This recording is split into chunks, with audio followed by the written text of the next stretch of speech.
Okay, so we are going to be talking about all the fun stuff that's been going down over the last week in Star Wars. I've been gone for a week, and boy, things got kind of crazy.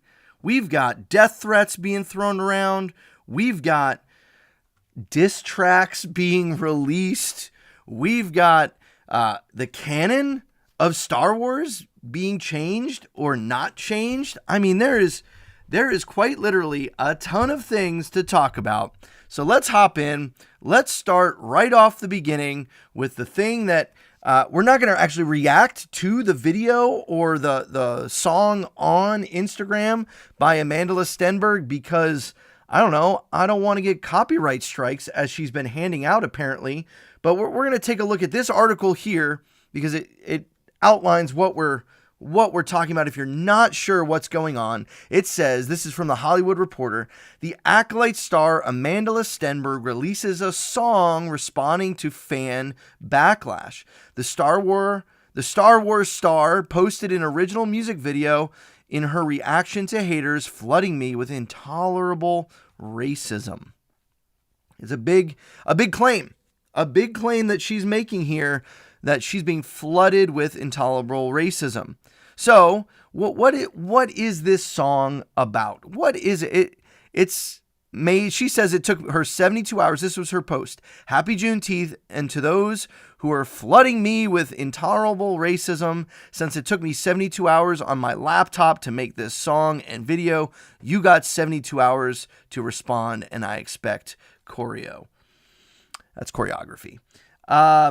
I mean, let's look at the lyrics of this song. I don't really want to play the song because, honestly, it looks like it only took you 72 hours, and it just isn't that good. But I want to talk about the claims that it makes. So here are the lyrics. It addresses the white people crying, quote, "That was in relation to the hate you give, not in relation to Star Wars." That was misunderstood by many folks, where they were taking that Trevor Noah interview and purporting that it was about Star Wars. Now, I still don't think it's a great quote to be saying, but in relation to that film, to a degree, it makes sense. I still don't agree with the way that she went about saying it, kind of sarcastically, kind of goofy, trying to it's supposed to mess with white people. But that's what she said. So if you're going to say things like that, there's going to be some pushback. So here's what the song, here are the lyrics that I'll read you. I will not sing them. You don't want to hear that. It says, "I'm going viral on Twitter again. Open up the news to find some interesting things. 20 million views. Interview from 2018 with Trevor the King. When I was a teen, so it was from 2018. Oh, that flew all over the place. Here we go.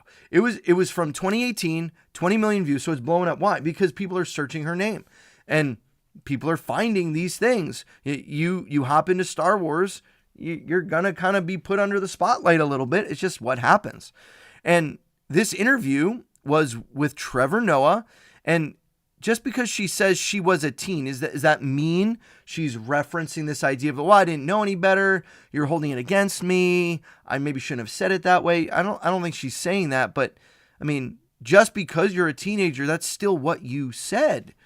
And we've seen time and time again, just because time goes on doesn't mean things you've said in the past won't still come up here in the future.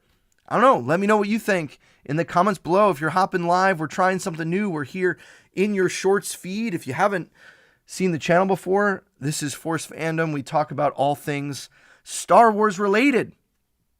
So she said, "I was running from city to city to speak on a story. You know the one, police murdering a black boy.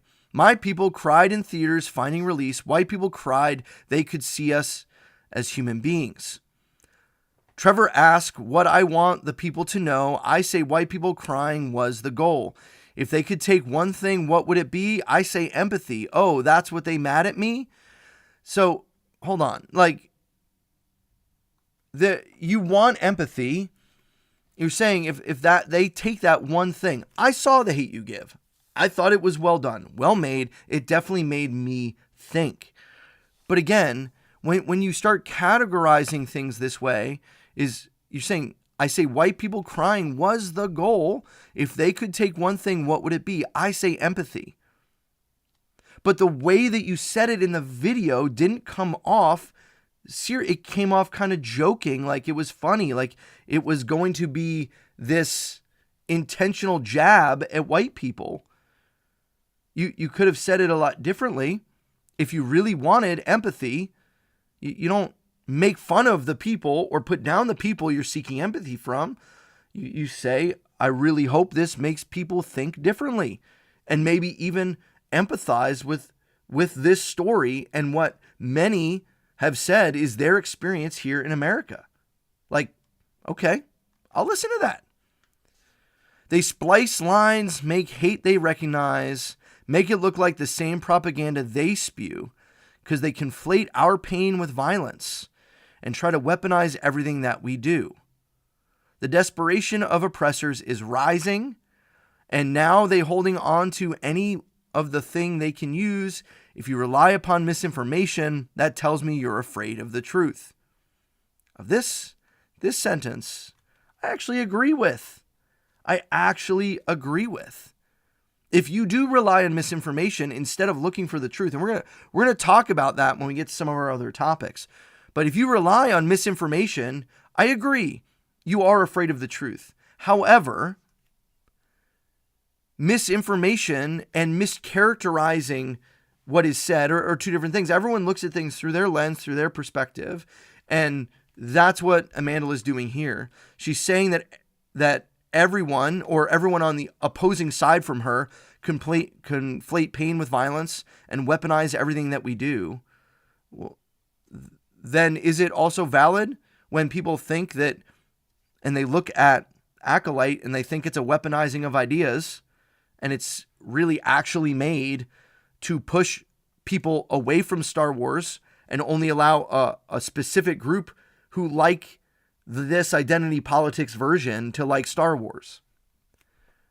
I would say that there's some that would make the case that it's being weaponized in the other direction. And I think there's a case to be made for that. But it comes back to, if you don't actually seek for truth and you're lazy, this is why I didn't make a video about that clip when it was going viral, because I looked at it and I saw, oh, there's more information here. This isn't about Star Wars. This is different than the Sherbaid Chinoy comments. This is different. This is about a very specific movie that had a specific purpose. But she continues. So again, my encouragement would be, don't settle for misinformation. Be patient. Do some digging. Find out for yourself. We'd all be better if everyone did that instead of just believing what they see on Twitter. We so bored. We don't F with your discourse. Okay, so here's the issue. Oh, why is it doing that? Here's the issue. Is every discourse, every conversation in bad faith? No. But the way that she's presenting it is, if you're white, I'm not listening to you. That's basically how it's presented here, which brings up all kinds of other conversations or questions. Next verse. And now you listening, I'm going to tell you something fascinating. They spinning woke bastardize it and appropriate it. Last I recall, woke was something we created. Speak truth to power. So do you get to monopolize a word? No.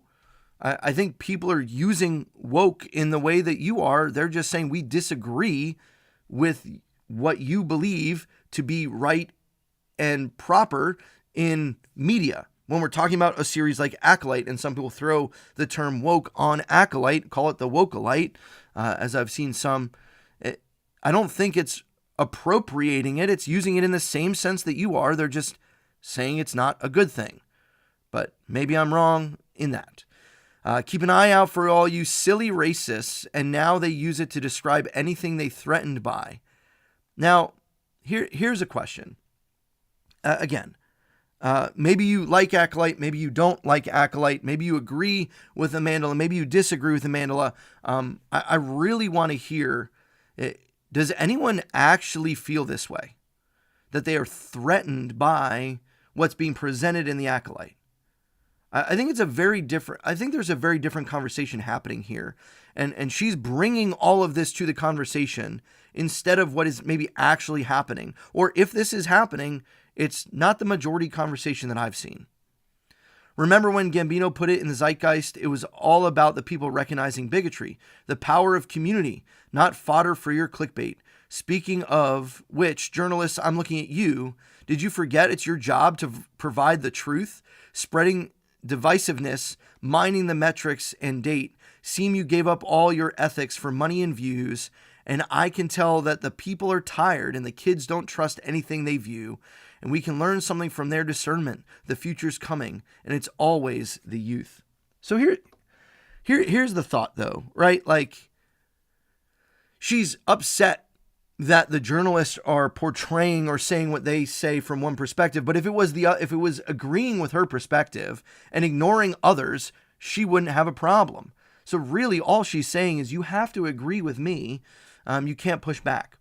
Is everyone, and we talked about this recently again, is everyone using a criticisms, a genuine good criticism? Many are. Many of the criticisms I've seen of this show are in good faith and genuine, and are not hate-filled, are not about the color of her skin or the color of anyone else's skin. Does this mean that there isn't blatant racism being thrown at her? No, I fully believe there probably is. Just in the same way there was racism thrown at Kelly Tran, just in the same way there's racism thrown at many different people. And to spin this narrative that the problem is just angry white males who hate everything about diversity, and that's the problem of Star Wars, ignores the actual issues and really just makes it about playing the race card, essentially. And I don't think that's the problem.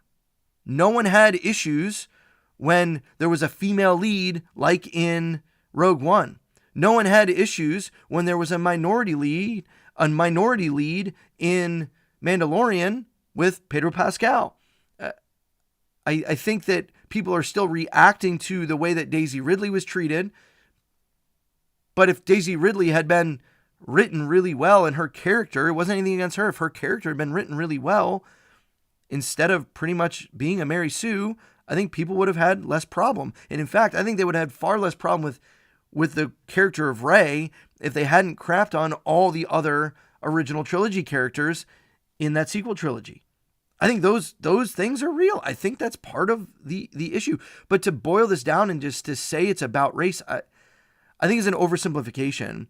I don't think Twitter DMs or Instagram DMs are a very good depiction of reality.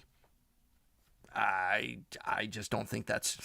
I think the worst of the worst comes out on social media, mostly. And that's what gets pumped in the algorithm. She continues.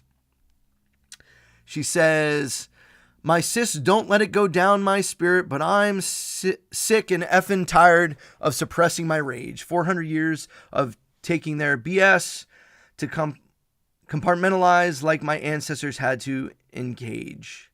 If you don't confront the pain that you live with, I'll manifest as addiction, disease, and hate. I've seen the infection repressing can give you. I'm not going to be the next one sent to an early grave.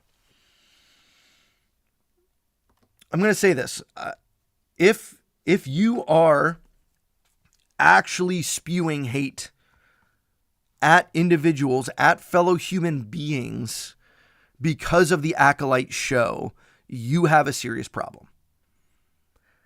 But I think we also have to delineate the difference between disliking ideologies and ideas and separating that from people. You might disagree with me. You might disagree with what I believe to be true. You might think my perspective is wrong. You're allowed to do so. And in fact, that's fine. That doesn't hurt me for you to disagree. But if in your disagreement, you name call, belittle, make jokes about and put down and be hateful towards, that's not okay. But we have to be very clear. Criticism is not necessarily racism in this case. Just because people might criticize the acolyte does not then mean we're being racist. Just because there are some fans who I'm sure have spewed racist comments and said horrible things to Amandla, that does not thereby mean all white Star Wars fans believe the same as that. What we're doing is stereotyping. What we're doing is trying to further a narrative. And this is kind of what this show starts to feel like, which is it's more about trying to expose racism the things that were made. Now the conversation, even before the show, is how hard it is to be a woman and how bad the men are in Star Wars, and kind of setting up the conversation before we even get to the final episode of the show to talk about the show as a whole. The conversation is already being set up as this, whether you like it or not, is more dependent upon the perspective you have about race or diversity. I don't think, correct me if I'm wrong, other than some content creators, I've seen some, for the most part, the issue isn't diversity.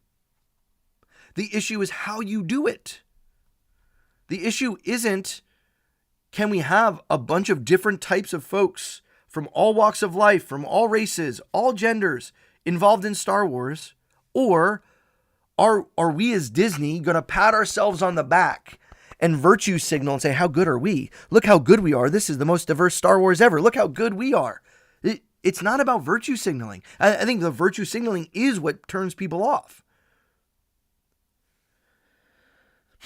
So it's just what starts to get very frustrating. And then Amandla comes out and does this, and then challenges people to make a diss track going back. Like you've already in your song itself have said, I don't want to mess with your discourse. So you've already admitted just in this diss track alone that you want it to be a one-way conversation, that we have nothing, people with less melanin, because that's really the only difference. There's cultural differences all over the world between people with more or less melanin content in their skin. But what you're saying is anyone with the shade of skin of mine have no role or no part in this discourse. I think that's problematic. That's problematic to say that's, but then you put this out and say you want more like, I don't understand. Like, why is this what we're talking about? If fans who have been and are being racist would stop, that would be good. We can all agree on that. And if you disagree on that, then that's where we have to have a conversation. If you don't look at fellow human beings who have inherent dignity, worth, and value, that's a problem. However, if you also believe that I can't disagree with a fellow human being over the content of a Star Wars show without falling or slipping into racism or other isms, sexism, phobias, whatever you want to call them, then that also is a problem. Because we can have genuine discourse about our frustrations about a TV show that is Star Wars without falling prey to that. I can dislike something because I believe it's not well executed, and you might like that very same thing because you think it's well executed. And it doesn't have to be about race. It doesn't have to be about gender. I don't think, correct me if I'm wrong, you can let me know in the comments below. For those that may not have liked so far, have not liked Acolyte, would it have changed your opinion if the lead was male and white? Honestly, I don't think any of the problems of this show change. Why? Because let's talk about one of the other problems. Here's one of the other problems, came up recently. And it had to do with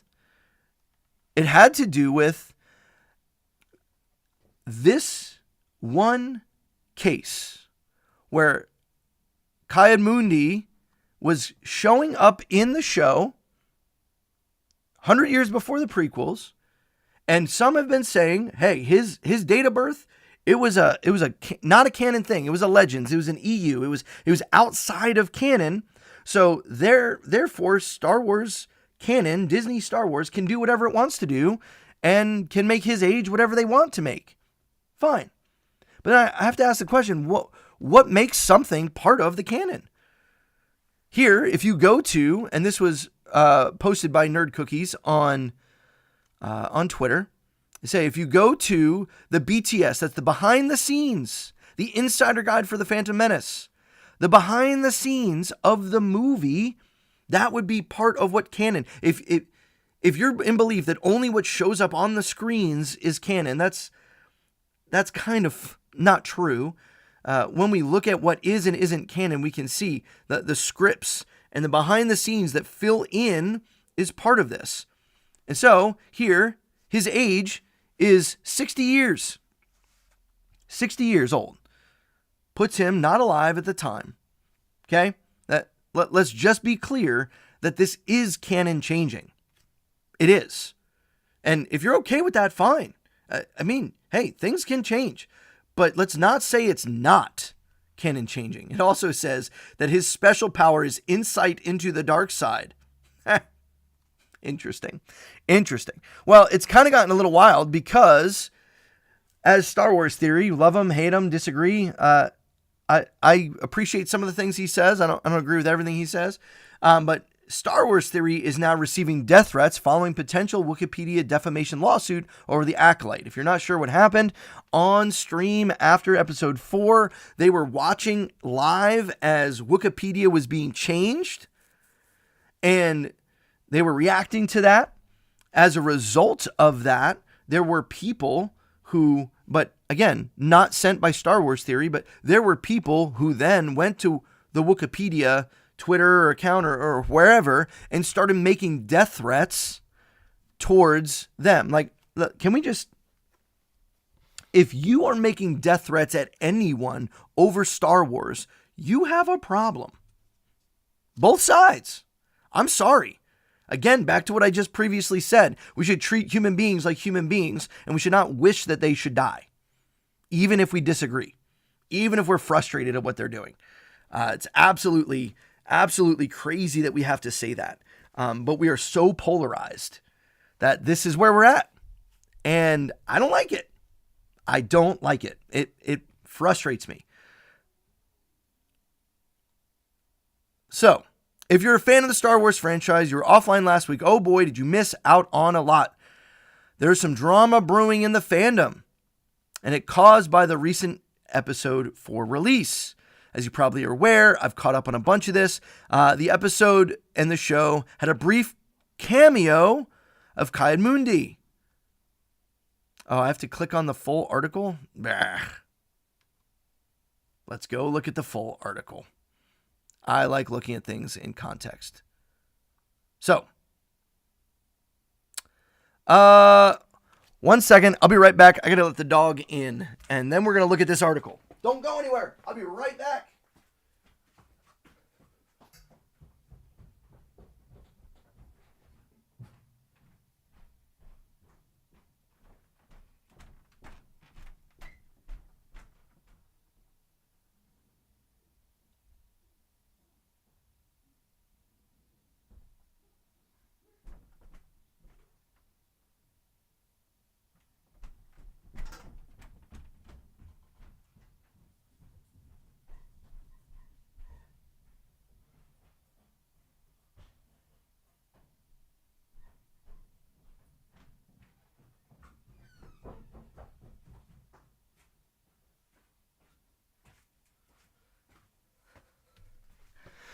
Hey, not everyone left. We got a 4-month-old puppy and I had to let her back inside. So, when we're talking about this, and it did load, you're probably aware, blah, blah, blah, blah, blah, blah, blah, blah. Here we go. Then episode 4 arrived. The show had a brief cameo, a character, the Phantom Menace, who shouldn't be alive during the events of The Acolyte. Considering that he was in his 60s, give or take a few years during the events of the movie, and his species didn't live as long as Wookiees, for example, or whatever the race Yoda is. Out of breath from running. Isn't that sad? So what do Wikipedia and Star Wars Theory have to do with anything? Well, soon after the release of Episode 4, fans started both mocking and asking for an explanation regarding Mundi's appearance in the show. Wikipedia editors made a quick decision to alter Mundi's date of birth, which can happen. Like, they can edit this stuff. They can. Like, if you're not okay with Disney Star Wars setting things as canon, I mean, bad news for you, the whole sequel trilogy is canon, as much as you might not want it to be. Even though, like, I think part of the problem here is Dave Filoni. Dave Filoni has said, hey, you can have your own, like, kind of headcanon space. Whatever you think is canon can be canon. When that's not how it works. I think it's fair to be upset that they're so quickly just willing to write something off without actually looking that, hey, wait a minute, in the back, in the behind the scenes, right? This is part of what is produced by George Lucas and Lucasfilm. This is not extra. This is not Legends. This is not EU. This is part of the actual film. Behind the scenes, comments and commentary are part of canon. So if you're saying that it's not been changed, canon's like, let's just be clear. They are changing it. They just thought the age wasn't that important. The thing that's kind of wild about this, though, is the fact that they chose Mundi to be there. Like, it's fine. Lifespan are not clearly defined in the canon. That's okay. Let's see what else they say. How did this all boil over? This was most likely done in an attempt to legitimize the Acolytes' take on canon events, which is problematic even if we ignore the age and birth date, which I agree with. Star Wars Theory, one of the best, if not the best. Okay. You could say biggest, not best. Like, there's... Anyway, now you know what perspective they're bringing. Content in general caught the change during his watch party. His subscribers told him in the chat, Wikipedia made changes to Mundi's page based on nothing but what the show said. But again, the shows are canon. They're produced by Disney. Like it or hate it, that's where we're at. Don't get mad at Wikipedia for changing what the show has stated. They could do whatever they want in these shows, and it's going to be canon. That's what they did when they bought the franchise in 2012. And if the show was good and things were being put into canon that were good, you wouldn't care. So let's be clear on that. Like, this is what Wikipedia did is not wrong. Now, that being said, then what happened, right? Don't get mad at Wikipedia. Get mad at Disney for not caring enough to actually do the work. Not only the fact that they put Mundi in here, the one who says that the Sith have been extinct for millennia, which is insane. And then you're going to get into the dividing hairs, whether or not this Dark Force user, this Smilo Ren, whatever you want to call him, is a Sith or not. Still feels like it would have been relevant to the conversation at the Jedi High Council. I think it would have been better if they just kept everyone out, because then we could easily just compartmentalize this whole show away to a bad dream, but that didn't happen. It says, we've covered the incident extensively, and soon following that change, Wikipedia editors started receiving death threats, allegedly. Now, here's kind of back to Amanda Stenberg and to this. Like, people are saying we receive death threats. People are saying they receive racism. I'm not saying you have to show everything, but when you start putting things forward that are of this serious of a nature, it really is. I want to see the receipts. And if Wikipedia, which then blames Star Wars Theory for these things, before you go blame someone else, you probably should show the receipts. If they're in DMs or whatever, and the people that are making these death threats should be exposed. I don't think there's anything wrong with, if someone sends you a racist comment or a death threat comment, you're well within your right to expose that, in my opinion. That person hit send and said something hateful. Expose them. That's fine. But we don't see any of that. Wikipedia further accused Star Wars Theory of sending fans their way. And this is the problem. Now, there's a difference between showing what's happened and being disgusted by it and being responsible for the hate speech someone else says. You can vehemently disagree and be upset with Wikipedia and not be responsible for what people say to them. Star Wars Theory told his fans to fix Wikipedia. Again, fixing Wikipedia is not death threats. Fixing Wikipedia is edit, change, move it around. I can't pronounce that. Who is the name behind the channel, then posted a video claiming he is ready to pursue legal action against the site for defamation, since the site claims that he is the one sending the fans to do his dirty work. Fixing Wikipedia is not the same. And now it goes back and forth. Several times over the course of the video, he asked no such thing from his fan base. And he even claimed that he himself is the target of hateful attacks pretty often, which he is. Which is honestly not that hard to believe. Dabeth started Dadba, maybe, I don't know how to pronounce that, stated the following and threatened a very real and very serious legal action if Wikipedia did not cease their slander. And there's the video there. We're not gonna watch the video. If you continue to lie and purport that my company is sending you death threats or hoarding my followers to send you death threats, I will take legal action against you. Now it's going back and forth. And then I did see this. Next time someone tells you you're a toxic Star Wars fan, just remember the kind of people you're dealing with. And these are the people that were now then making death threats back to Star Wars Theory, right? Because that's the solution. If one fan base is making death threats towards Wikipedia, let's go make death threats towards the person that made sent the death threat people. Like, this is ridiculous. This is dumb. Like, this is why Star Wars Twitter is stupid.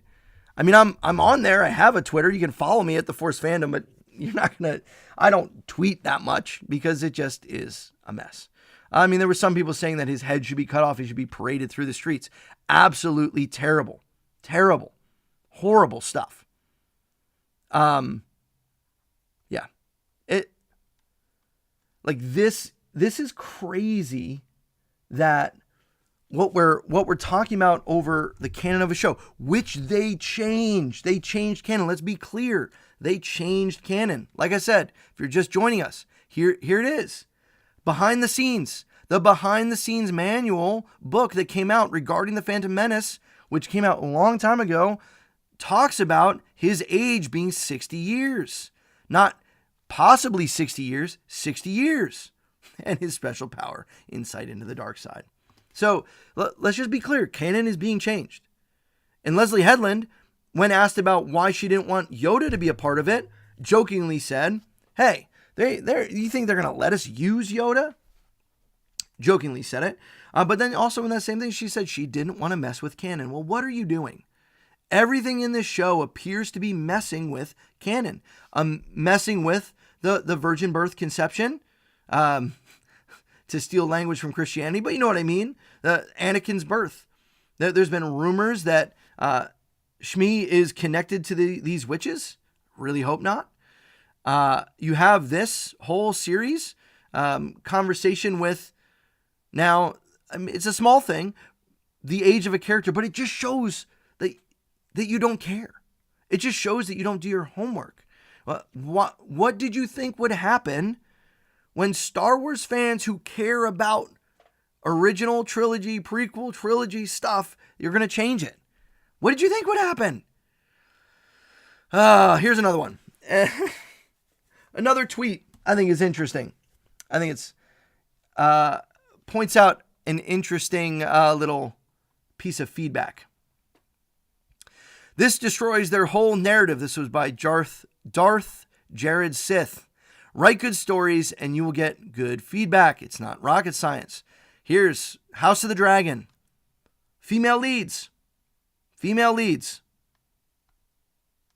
200 million for 8 60-minute episodes. Both have female leads. Both have diverse casts. Acolyte, 180 million. 8 30-minute episodes, literally half the screen time. And none of it, like, if you watch the most recent House of the Dragon, there was one scene that I looked over to my wife as we were watching it. I looked over to my wife and said, the Acolyte can't even do anything close to this. One scene where for like 30 seconds, there's no dialogue. It's just communicating emotion. And it was through music, through camera, through lighting, through all of those things. We get none of it, and like even sniffing anything like that in the Acolyte.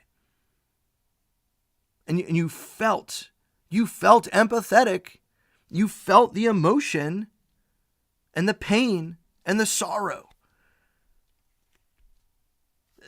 That's good television, good cinema. But we don't see any of that in the Acolyte. Like, let's be honest about that. You can like the Acolyte for what it is, but it's a fair criticism to say there's really nothing emotionally jarring, pulling. We see random Jedi who we don't know why we should care about dying, and they die off screen, and like all of it, right? I don't understand.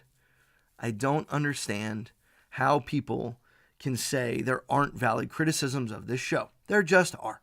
There's tons of valid criticisms.